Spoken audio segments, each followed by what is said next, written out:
गोपाल सिंह एक रिटायर्ड अध्यापक है। सुबह 10 बजे तक वे एकदम स्वस्थ प्रतीत हो रहे थे। शाम के 7 बजते बजते तेज बुखार के साथ साथ वे सारे लक्षण दिखाई देने लगे जो एक कोरोना पॉजिटिव मरीज के अंदर दिखाई देते हैं। परिवार के सदस्यों के चेहरों पर खौफ साफ दिखाई पड़ रहा था। उनकी चारपाई घर के एक पुराने बड़े से बाहरी कमरे में डाल दी गई, जिसमें इनके पालतू कुत्ते मार्शल का बसेरा है।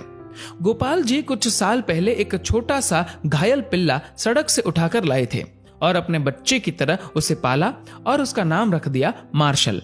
इस कमरे में अब गोपाल जी, उनकी चारपाई और उनका प्यारा मार्शल है।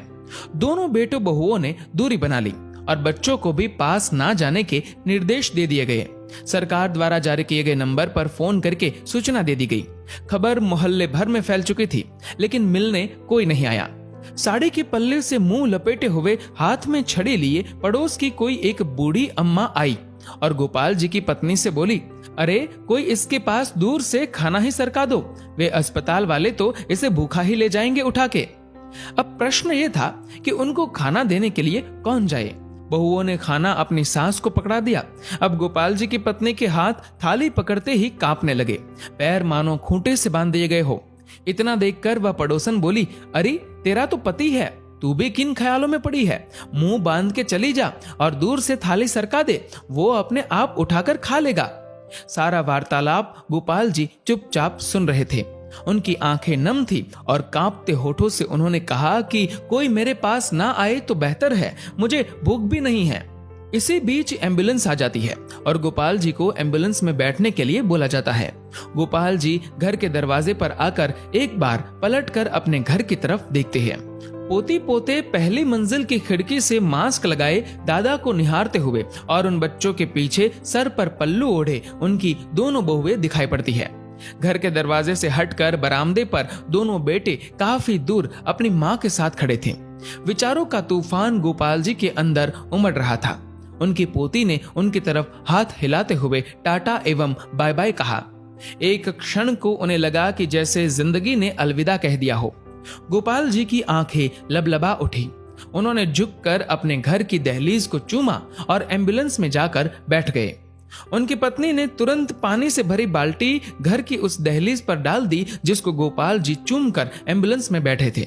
इसे तिरस्कार कहो या मजबूरी, लेकिन यह दृश्य देखकर कुत्ता भी रो पड़ा और उसी एम्बुलेंस के पीछे पीछे हो लिया जो गोपाल जी को अस्पताल लेकर जा रही थी। गोपाल जी अस्पताल में 14 दिनों के ऑब्जर्वेशन पीरियड में रहे। दोबारा टेस्ट किया गया तो उनकी रिपोर्ट सामान्य थी। उन्हें पूर्णतः स्वस्थ घोषित करके छुट्टी दे दी गई। जब वह अस्पताल से बाहर निकले तो उनको अस्पताल के गेट पर उनका कुत्ता मार्शल बैठा दिखाई दिया। दोनों एक दूसरे से लिपट गए। एक की आंखों से गंगा तो एक की आंखों से यमुना बहे जा रही थी। जब तक गोपाल जी के बेटों की लंबी गाड़ी उन्हें लेने पहुंचती, तब तक वो अपने कुत्ते को लेकर किसी दूसरी दिशा की ओर निकल चुके थे। उसके बाद वो कभी दिखाई नहीं दिए। आज उनके फोटो के साथ उनकी गुमशुदगी की खबर छपी है। अखबार में लिखा है कि सूचना देने वाले को 40,000 का इनाम दिया जाएगा। 40,000। हाँ, पढ़कर ध्यान आया कि इतनी ही तो मासिक पेंशन आती थी उनकी, जिसको वो परिवार के ऊपर हंसते हंसते उड़ा दिया करते थे। एक बार आप गोपाल जी की जगह पर स्वयं को रखकर देखो। कल्पना करो कि इस कहानी में गोपाल जी का किरदार आप हो। आपका सारा अहंकार और सब मोह माया खत्म हो जाएगी।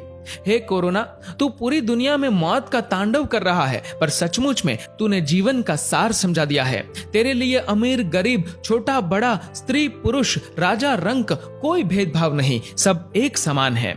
इसीलिए मैं आपसे निवेदन करता हूँ कि कुछ पुण्य कर्म कर लिया कीजिए। जीवन में कुछ नहीं है, कोई अपना नहीं है। जब तक स्वार्थ है तभी तक आपके सब है। जीवन एक सफर है, मौत उसकी मंजिल है, मोक्ष का द्वार कर्म है, यही सत्य है। दोस्तों, इस वीडियो को लेकर आपकी क्या राय है नीचे कमेंट करके जरूर बताएगा। और अगर आपको ये वीडियो अच्छा लगा तो इस वीडियो को लाइक करेगा, शेयर करेगा ज्यादा से ज्यादा लोगों तक। और ऐसे ही और भी इंस्पिरेशनल वीडियोस के लिए सब्सक्राइब करें हमारे यूट्यूब चैनल को और फेसबुक पर फॉलो करें हमारे पेज को। धन्यवाद।